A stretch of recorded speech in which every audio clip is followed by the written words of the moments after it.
Donald Trump को America के राष्ट्रपति पद की शपथ लिए हुए 1 साल पूरा होने वाला है, लेकिन इन 1 सालों में उन्होंने जो कुछ किया उससे दुनिया भर में बड़ी हलचल पैदा हो गई है।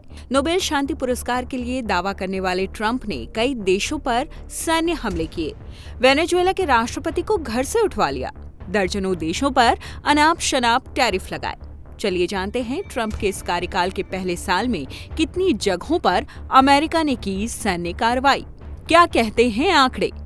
Armed conflict location and event data project यानी ACLED के डेटा के मुताबिक 20 जनवरी 2025 से 5 जनवरी 2026 तक अमेरिका ने 573 हवाई और ड्रोन हमले किए और गठबंधन साझेदारों के साथ ऑपरेशन को मिलाकर 658 हमले किए, जबकि बाइडेन के 4 साल के कार्यकाल में 494 हमले हुए और 694 साझेदार ऑपरेशंस किए गए। 1 साल में 1093 मौतें। नॉन प्रॉफिट कॉन्फ्लिक्ट वॉचडॉग की रिपोर्ट कहती है कि ट्रंप के दूसरे कार्यकाल के पहले 12 महीनों में अमेरिका कम से कम 9 देशों में 1008 विदेशी सैन्य अभियानों में शामिल होता रहा। इन अभियानों में लगभग 1093 लोगों की जान गई।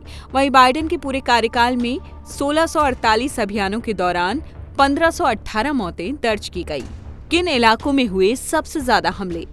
इस रिपोर्ट के मुताबिक साल 2025 में जनवरी से दिसंबर के बीच 80% से अधिक अमेरिकी हमले हुए यमन के हूती विद्रोहियों के खिलाफ। इन हमलों में 530 से ज्यादा लोगों की मौत हुई। इसके अलावा कैरेबियन सागर और पूर्वी प्रशांत क्षेत्र में ड्रग तस्करी के खिलाफ चलाए गए अभियानों में भी बड़ी संख्या में लोग मारे गए। ट्रंप प्रशासन की सैन्य नीति पहले हमला करो बाद में सवाल पूछो जैसी दिखाई देती है। रिपोर्ट में ये भी कहा गया कि ट्रंप सरकार ने तेज हाई इम्पैक्ट सैन्य कार्रवाई को प्राथमिक प्रतिक्रिया के तौर पर अपनाया है, जो पहले की सरकारों की तुलना में कहीं अधिक आक्रामक है। ट्रंप सरकार तेजी से सैन्य कार्रवाई को प्राथमिक विकल्प बना रही है। जाहिर है, इससे वैश्विक राजनीति में भी तनाव बढ़ रहा है।